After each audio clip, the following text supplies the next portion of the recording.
So I'm from Philadelphia, and when I lived there years ago, when I was a young man, when I wore a younger man's clothes.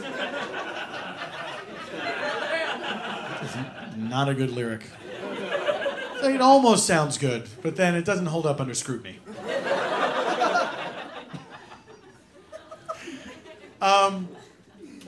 I had these two roommates, Tony and Sean, and we were in our early 20s, and we were just young and drinking all the time and crazy, and we had a horrible, squalid living arrangement that we thought was fantastic. We lived in this building that was us and all these crazy old dudes, right, that were under the thrall of this guy, Stan, who was a crazy old dude himself.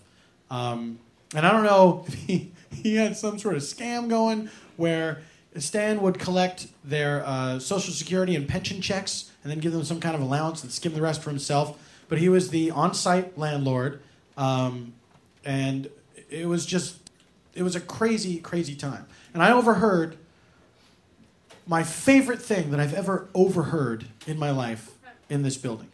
Now, Philadelphia is a walking city. You could walk around and you could overhear just like little gems of conversation, just a little piece, little sentence out of context that just perfectly falls into your ear's lap. Does that make sense?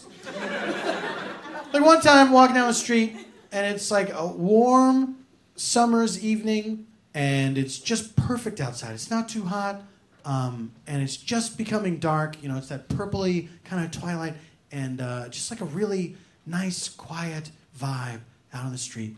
And I'm walking down the street and I see on the corner these two guys talking to each other, having a quiet conversation. And as I pass by these guys, I overhear the one guy say to his friend, "Oh, she'll love me if I show up there drunk. But first, I got to get drunk enough to show up there." That's a fantastic window into a relationship that we have all had. One time, I was in a cab, stopped at a stoplight, and next to me, parked on the street, next to my window, was a car, guy sitting in the driver's seat, smoking a cigarette, just by himself, just quietly, smoking a cigarette.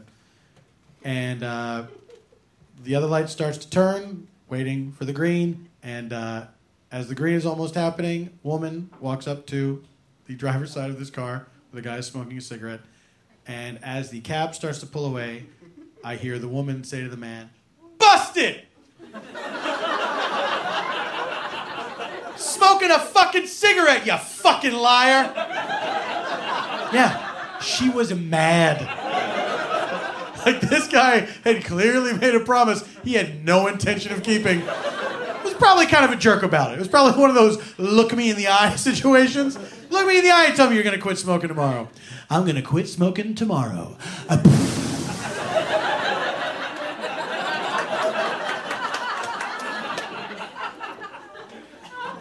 My favorite thing I ever overheard happened in this building.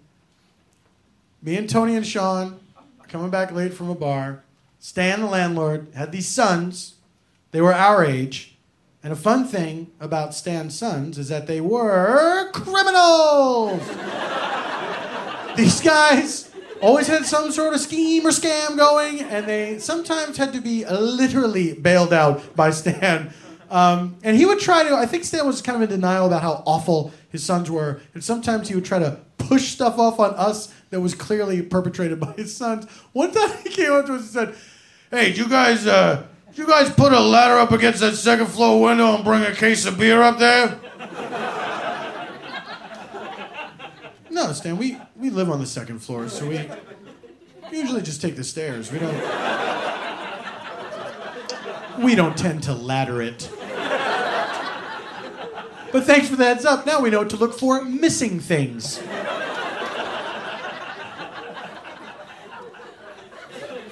So one night, we're coming home late. Santa's sons fought all the time. We're coming home late from this bar, and we hear Santa's son going at it. They're yelling at each other, muffled yelling. And then we have to creep past Stan's door to get to our place on the second floor. So as we're going past, we're right in front of the door, and we hear Stan's son say, Once I get my $200, I am out of here like Steve Martin.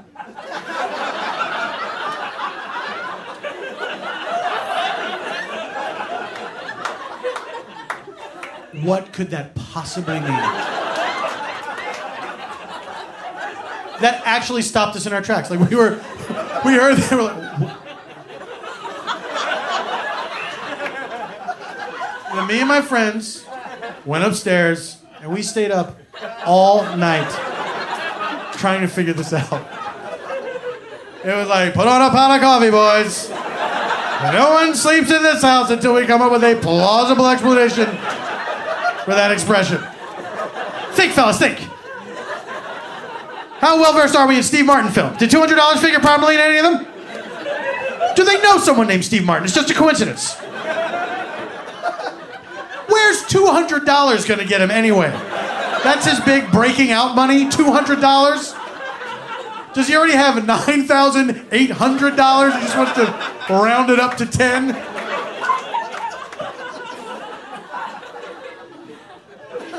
By the way, if you have a theory and you come up to me after the show and tell me your theory, I'll tell you this in advance. You are wrong. I have heard them all, and they do not hold up. We will never know.